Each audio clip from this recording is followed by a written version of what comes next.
नमस्कार, मैं सुनीता गोदारा। मेरे YouTube चैनल पर आपका स्वागत है।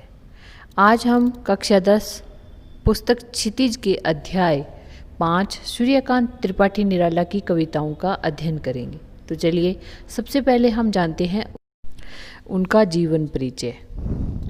सूर्यकांत त्रिपाठी निराला का जन्म बंगाल के महिसादल में सन 1899 में हुआ।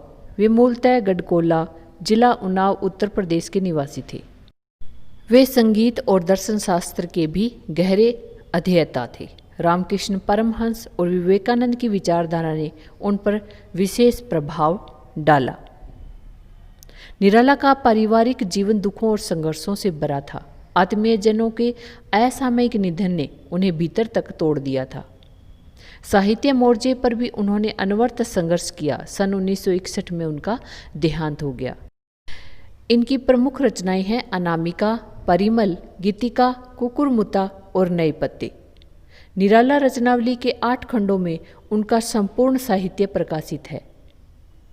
दार्शनिकता, विद्रोह, क्रांति, प्रेम की तरलता और प्रकृति का विराट तथा उदात्त चित्र उनकी रचनाओं में उपस्थित है।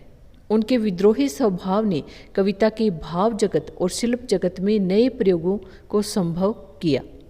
छायावादी रचनाकारों में उन्होंने सबसे पहले मुक्त छंद का प्रयोग किया। निराला जी छायावाद के प्रमुख कवि हैं। छायावाद के 4 स्तंभ माने जाते हैं। एक तो निराला जी, जयशंकर प्रसाद, महादेवी वर्मा और सुमित्रा नंदन पंत। अब जानते हैं पाठ परिचय। कविता पढ़ने से पहले पाठ परिचय जानना बहुत जरूरी है। उससे हमें पता चलता है कि कविता में कवि क्या संदेश देना चाहता है। उत्साह एक आह्वान गीत है जो बादल को संबोधित है। बादल निराला का प्रिय विषय है। कविता में बादल एक तरफ पीड़ित प्यासे जन की आकांक्षा को पूरा करने वाला है, तो दूसरी तरफ वही बादल नई कल्पना और नए अंकुर के लिए विध्वंस, विपल, क्रांति चेतना को संभव करने वाला भी है। कवि जीवन को व्यापक और समग्र दृष्टि से देखता है। कविता में ललित कल्पना और क्रांति चेतना दोनों हैं। सामाजिक क्रांति या बदलाव में साहित्य की भूमिका महत्वपूर्ण होती है। निराला इसे नवजीवन और नूतन कविता के संदर्भों में देखते हैं। अट नहीं रही है कविता फाल्गुन की मादकता को प्रकट करती है। कवि फाल्गुन की सर्वव्यापक सुंदरता को अनेक संदर्भों में देखता है। जब मन प्रसन्न हो तो हर तरफ फाल्गुन का ही सौंदर्य और उल्लास दिखाई पड़ता है। सुंदर शब्दों के चयन एवं लय ने कविता को भी फाल्गुन की तरह सुंदर और ललित बना दिया है। बादल गरजो एक आह्वान गीत है जिसमें बादल को सभी पुकारते हैं। बादल उत्साह का प्रतीक है। तो जैसे किसान को बादल, बारिश की ज़रूरत होती है तो किसान उसे पुकारता है, और जैसे हम सभी बारिश के बिना नहीं रह सकते तो हम भी आह्वान करते हैं। कवि जो है वो अपनी नई कविता, जिस तरह से बादल सभी में उत्साह बढ़ता है, उसी तरह से बादलों के माध्यम से कवि भी जो है नए उत्साह का संचार करना चाहता है। तो क्या कह रहे हैं कवि कि बादल गरजो घेर घेर घोर गगन धारा धार ओ, कि हे बादल तुम गरजो, तुम भयंकर गर्जना करो। घेर घेर घोर गगन, गगन का अर्थ है आकाश, कि तुम पूरे आकाश को घेर लो, यानी पूरे आकाश में छा जाओ। धाराधार ओ, कि हे धाराधार अर्थात मूसलाधार, कि हे बादल तुम पूरे आकाश में छा कर के मूसलाधार वर्षा करो। ललित ललित काले घुंघराले बाल कल्पना कैसे पाले। ललित ललित का अर्थ है कोमल, कि यहाँ कवि कह रहा है कि हे बादल, तुम्हें देखकर ऐसा लगता है जैसे तुम कोमल हो, मुलायम हो, काले घुंघराले, और तुम्हारा जो रंग है वह काला है, और तुम्हारा जो आकार है वह घुंघराला है, यानी तुम घुंघराले रूप लिए हो। बाल कल्पना से पाले, कि मुझे तुम्हें देख करके बालक की कल्पना मेरे मन में जागृत होती है। एक बच्चे की कल्पना मेरे मन में जागृत होते है कि जिस प्रकार एक छोटा बच्चा होता है वह गोल मटोल होता है, उसके सिर पर जो बाल होते हैं वे काले और घुंघराले होते हैं। तो तुम्हें देखकर मुझे बच्चे की कल्पना मेरे भीतर जागृत हुई है। तुम उस बच्चे की तरह ही दिखाई देते हो। विद्युत छवि उर में कवि नव जीवन वाले। विद्युत, विद्युत का अर्थ है बिजली, छवि का अर्थ है प्रकाश, उर का अर्थ है हृदय। कि हे बादल, तुम अपने हृदय में बिजली को रखते हो, यानी तुम्हारे हृदय में बिजली का प्रकाश है, जिसके द्वारा तुम सभी में नई ऊर्जा का संचार करते हो, सभी में नया उत्साह भरते हो। कवि नवजीवन वाले।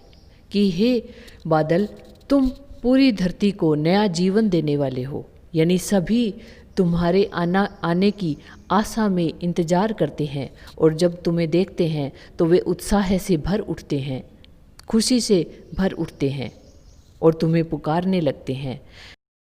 तुम कवि के समान ही हो। कवि भी अपनी कविता के द्वारा सभी में नए जीवन का संचार करता है, सभी में उत्साह और उमंग भर देता है। उसी प्रकार तुम हो। ब्रज छिपा नूतन कविता फिर भर दो बादल गरजो। ब्रज छिपा का अर्थ है बादल में क्रांति की भी संभावना होती है। बादल क्रांति का भी प्रतीक है, यानी जहाँ भी शोषण दिखाई देता है तो वहाँ बादल जो है वो क्रांति का संदेश देता है। तो यहाँ पर कवि कहता है कि हे बादल, तुम अपने ब्रज को यानी अपनी कठोर आवाज़ को छुपा लो, नूतन कविता फिर भर दो बादल गरजो। कि तुम हे बादल कवि की तरह ही नई कविता की रचना कर दो और सभी में नया उत्साह, नई उमंग भर दो। हे बादल तुम गरजो, यानी भयंकर गर्जना करो। आगे कवि कहते हैं, विकल विकल उन्मन थे उन्मन, विश्व के निदाग के सकल जन।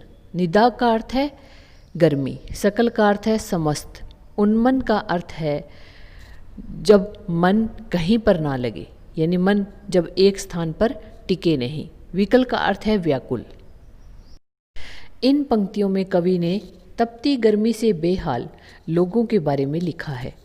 कवि यहाँ कहते हैं, विश्व के निदाग के सकल जन, कि विश्व के समस्त जन हैं वो गर्मी से बेहाल हैं। विकल विकल उन्मन थे उन्मन, वे व्याकुल हैं गर्मी से के कारण उनकी स्थिति है वो उन्मना अवस्था की हो गई है, यानी उनका मन कहीं पर भी नहीं लग रहा है। भयंकर गर्मी है वो उन्हें तपा रही है।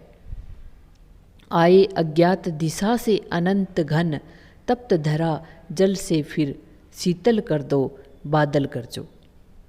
तप्त का अर्थ है तपती हुई, धरा का अर्थ है धरती। आए अज्ञात दिशा से अनंत के घन, घन का अर्थ है बादल, अनंत का अर्थ है जिसकी कोई सीमा नहीं हो। कि ऐसे में जब पूरे विश्व में गर्मी पड़ रही है, समस्त लोग गर्मी से बेहाल है, तभी उसी समय है वो कई दिशाओं से, अज्ञात दिशाओं से बादल है वो घिर आए हैं।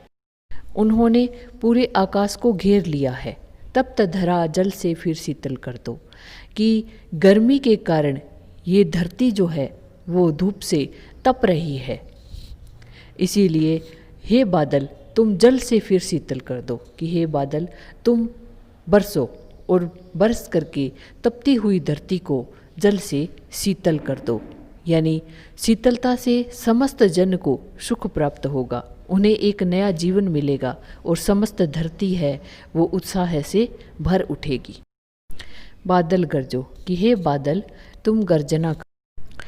इस कविता के माध्यम से कवि यही संदेश देना चाहता है कि जिस तरह धरती के सूख जाने के बाद भी बादलों के आने पर नए पौधे उगने लगते हैं, ठीक उसी तरह अगर आप जीवन की कठिनाइयों के आगे हार न माने और अपने पुरुषार्थ पर भरोसा रखकर कड़ी मेहनत करते रहें तो आपके जीवन का बगीचा भी दोबारा फल फूल उठेगा। इसीलिए हमें अपने जीने की इच्छा को कभी मरने नहीं देना चाहिए और पूरे उत्साह से जीवन जीने की कोशिश करनी चाहिए।